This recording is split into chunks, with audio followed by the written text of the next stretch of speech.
जैसे भंते जी, जो हिंदू धर्म मानने वाले लोग हैं वो अक्सर यही कहते रहते हैं कि हमारा धर्म सबसे प्राचीन है, सबसे पुराना है, कि हम सनातनी हैं। और इधर बौद्ध धर्म में पंक्ति हमेशा देखने को मिलती है कि एत धम्मो सनातना करके पंक्ति है। तो इसका सही रीज़न क्या है कि भगवान बुद्ध ने कहा था कि हिंदू धर्म में किसने कहा था? जो भगवान बुद्ध ने ही कहा है, ईश धम्मा सनातनो, हाँ। शुद्ध शब्द है। ये जो है सनातनो उसे कहा जाता है जो पीछे से मानते चले आए लोग सनातन। हिंदू धर्म जो है लगभग यानी बृहद्रथ के बाद आया है, जो उससे पहले नहीं था। जहाँ अयोध्या है उसको जो है साकेत नगर कहा जाता है। अयोध्या को साकेत नगर? हाँ, बुद्ध के समय में साकेत नगर था, उसके बाद भी साकेत नगर रहा। हाँ।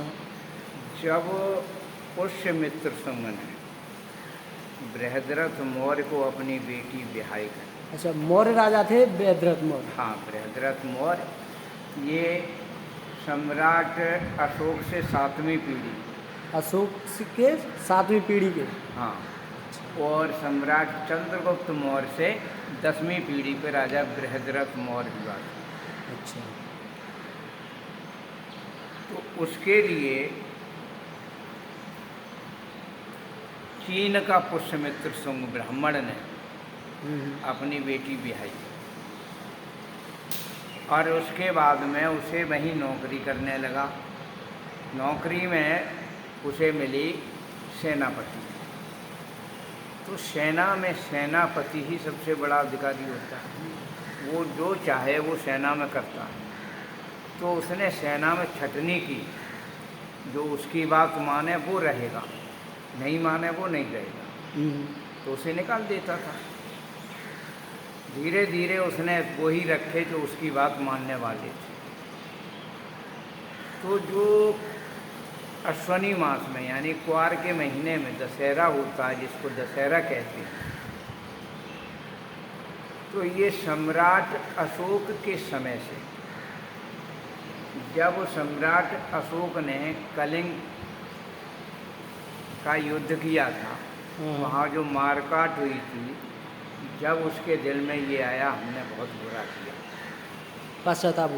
पश्चाताप हुआ उसने। और उसने फिर जो है उसी दिन एक बौद्ध भिक्षु के मिल गया, तो बौद्ध भिक्षु के प्रवचन से बड़ा संतुष्ट हुआ और तभी उसने बौद्ध धर्म स्वीकार करके उसने कहा था कि आज से मैं युद्ध नहीं करूँगा, धर्म युद्ध करूँगा, यानी धम्म युद्ध। तो क्वार के दशहरा जो होता है तो वो मनाने लगे थे धम्म दशहरा के नाम, धम्म विजय दशमी। धम्म विजय दशमी? हाँ, शब्द जो है इतिहास में मिलता है धम्म विजय दशमी।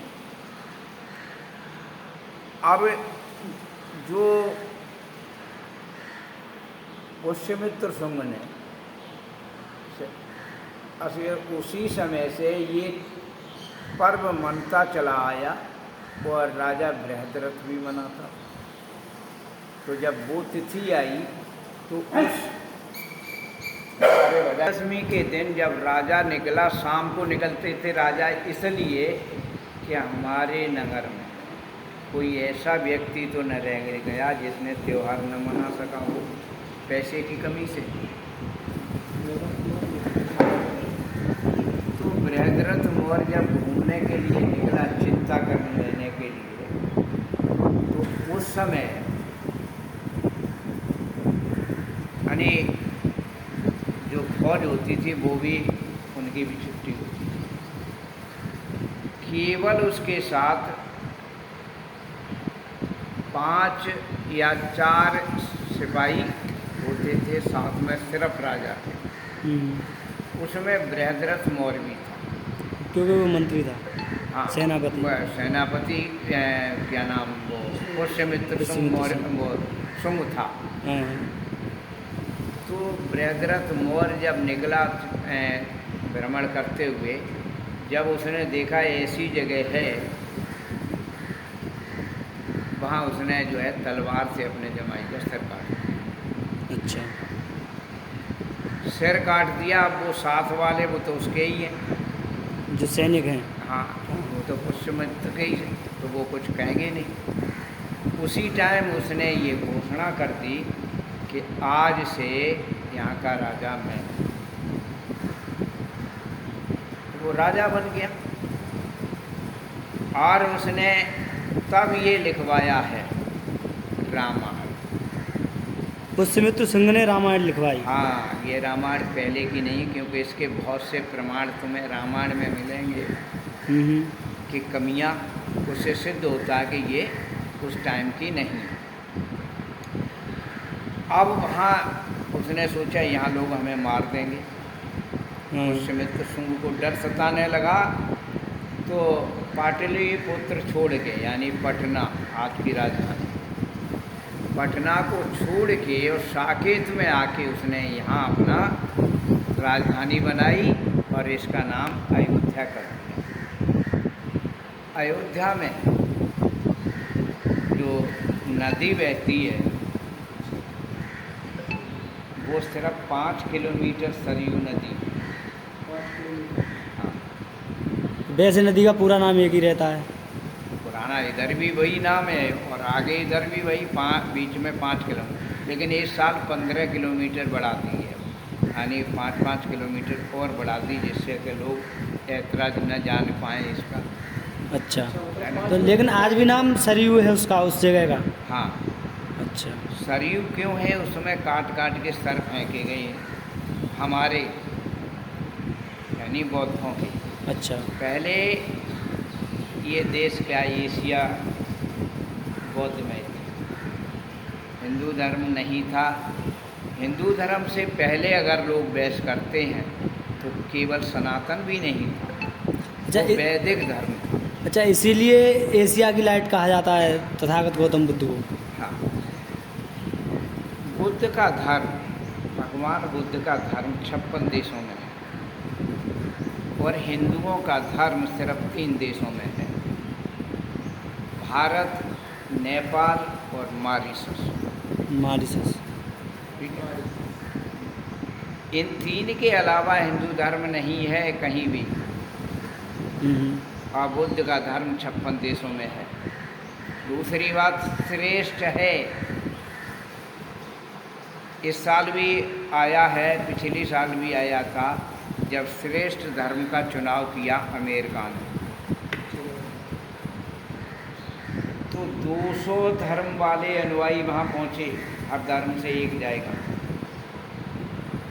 200 पहुँचे। चुनाव होना, वोट पड़े कि सबसे श्रेष्ठ धर्म कौन सा है। तो हमारे कितने पढ़ने चाहिए थे? 56। हाँ, क्योंकि 56 देश हैं तो 56 पढ़ना चाहिए। हाँ। लेकिन 2 से पढ़े। अच्छा, वहाँ पर 200 वोट पड़े।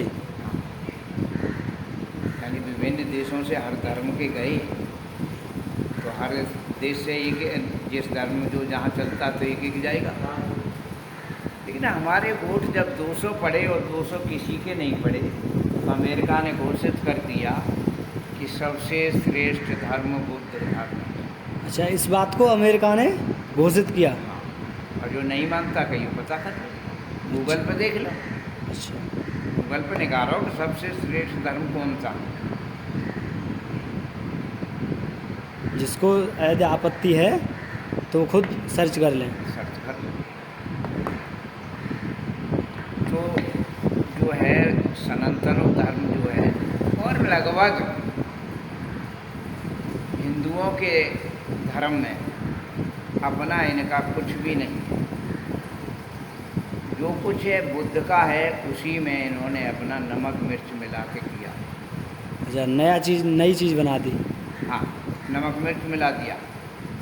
उत्सव वे ही हैं जो जो बहुत बौद्धिस्टों मनाते के हैं, लेकिन त्योहार जो कर दिए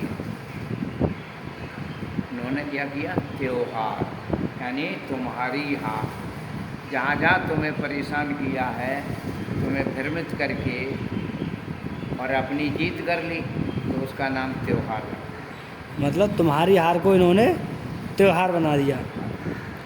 और आज जनता खुशी से मनाती है कि त्योहार आ रहा है, उसके लिए तैयारी पहले से करती है। अब वो शब्द को ही नहीं जानते, है ना, तो बेचारे क्या कर रहे हैं। एक तो जानते नहीं, क्योंकि जो काफ़ी दिन से हिंदू धर्म तलवार की नोक पे आया है, जब ये साकेत में आ गया तो इसने ऐलान कर दिया कि एक बौद्ध को मारने के 100 असरफियाँ, 100 असरफियाँ दी जाए। तो नए छत्री बने, नए छत्री बन गए मारने के लिए। तो वो मारने लगे, बौद्ध धड़ाधड़ काटे जाने लगे। जो सरसब्ज थे, यानी उनके पास धन भी था, ताकतवर, वो निकल के भाग गए। भिक्खू भिक्खू भाग गए, दूर दूर चले गए, और जो दूर नहीं जा पाए तो वो नज़दीक के देशों में चले गए। और जो उपासक थे वो भी भागने लगे, वो भी भाग के बाहर गए। मतलब जितने बौद्ध धर्म के अनुयायी थे, हाँ, वो सब इधर उधर भागने लगे। सब रह तो गए, यहाँ कौन रह गए, कमज़ोर वाले जो बेचारे क्या करते, उनके पास है ही नहीं कुछ जो जा सकें, तो उनकी गर्दन पे जब तलवार रख दी कि बोलो कौन सा धर्म मानोगे। इस नए वाले धर्म को, हिंदू धर्म को मानोगे या बौद्ध धर्म को। बुद्ध को मारे जाओगे तो मारे जाओगे, मानोगे हिंदू धर्म मानोगे तो तुम्हें बख्श दिया जाए। तो लोगों ने मजबूरी में मान लिया, लेकिन ऊपर से मानते थे, अंदर से नहीं, है ना। अंदर से वो जो है बुद्ध को मानते थे।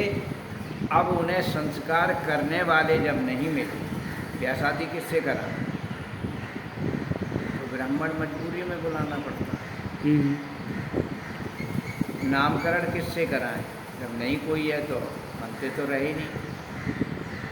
और बौद्धाचार भी नहीं थे तब, बौद्धाचार तो बाद में बनाए हैं। इसलिए मजबूरी में उन्हें बुलाना पड़ा, और उन्होंने अपना सब थोप दिया। ये थोपा हुआ है, हिंदू धर्म थोपा हुआ है भारतीयों पर।